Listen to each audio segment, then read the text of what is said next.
So, those of us that lead worship ministries or production ministries are always on the hunt for good volunteers. Maybe someone to sing or play an instrument or run a camera or pro presenter or whatever. And there's people all around us every single weekend in our services, but maybe no one seems interested to serve on the team when you ask them or you put something in the bulletin and nobody responds. So, how do you motivate people to join the team? Well, maybe the solution involves sharing the why and not so much the what. Hey, it's Dave Dolphin at practicalworshipblog.com, sharing ideas, tips, and practical advice for the everyday worship leader. And about a month ago, I did a live stream here on YouTube. It was a live Q&A video where, as the video was going on, people could ask questions in the comments in the chat, and I do my best to answer them based on knowledge and previous experience and things like that. And all the questions seem to revolve around the topic of people, how to lead people, how to serve people, how to find more people. And Chris specifically asked the question, how do I motivate people to join the media team? So this was my advice to him. We're always fighting for volunteers. It always seems like no one ever says, I've got enough volunteers, man, just stop.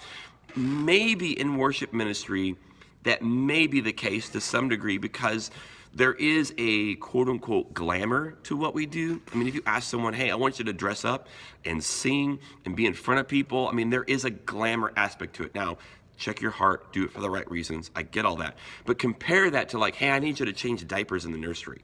I mean, if you had the choice between the two, most people are going to pick, the dressing up and get in front of people and singing and whatnot.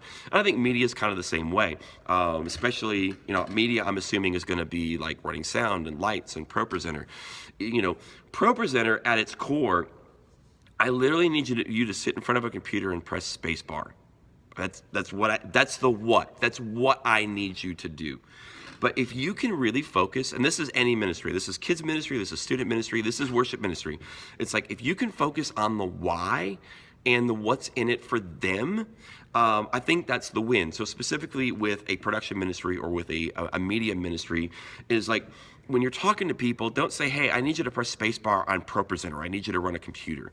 Figure out how to talk about the why. For example, in our worship ministry, our goal is, everything we do is funneled through, we want to inspire people to pursue God through creativity and character.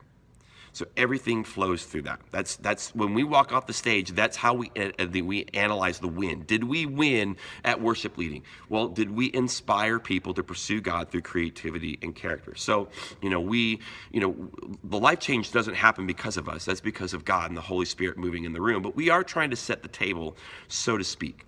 We are trying to create an atmosphere that is conducive to worship, that eliminates distractions. And we know that there are times where God just kind of grabs you and says, I need your attention. But I think most times God will patiently wait for us to engage in that conversation.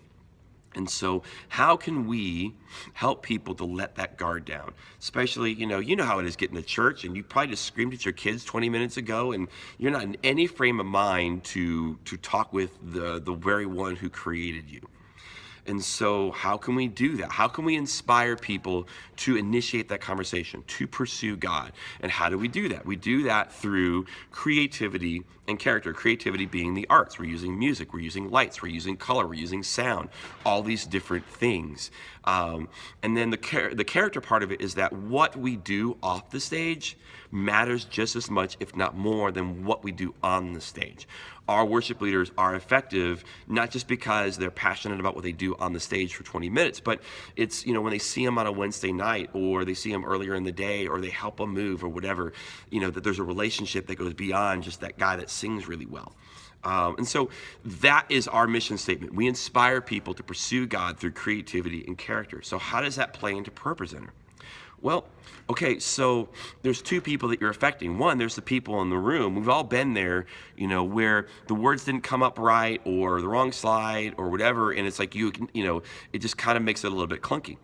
And not to say that the Spirit of God can't move if it's clunky, but I mean, the opposite of that is that if you've got someone that's anticipating the needs and has that next slide on the last word, and you're not having to think about it, it's one less distraction. And then you got a band who's looking at a confidence monitor, and they need to know what the next verse is. And because if that's not there, well then, they're flubbing up on stage, and that makes a distraction. And so the person, yes, you're just hitting spacebar on ProPresenter, but it's so much more than that. So how can you articulate that with someone when you're asking someone to be a part of your team? How does it, what's the why? Why are we doing this? Why are they being a part of something that's bigger than themselves? All of a sudden, hitting that space bar is a big deal because the timing of it is a big deal and the setup beforehand is a big deal. So in your handouts, in your bulletins, if you get a chance to get on stage and talk about it, or social media, or talk with people, or host an event, or whatever, we do have a video on the channel about how to find volunteers, and I encourage you to check that out.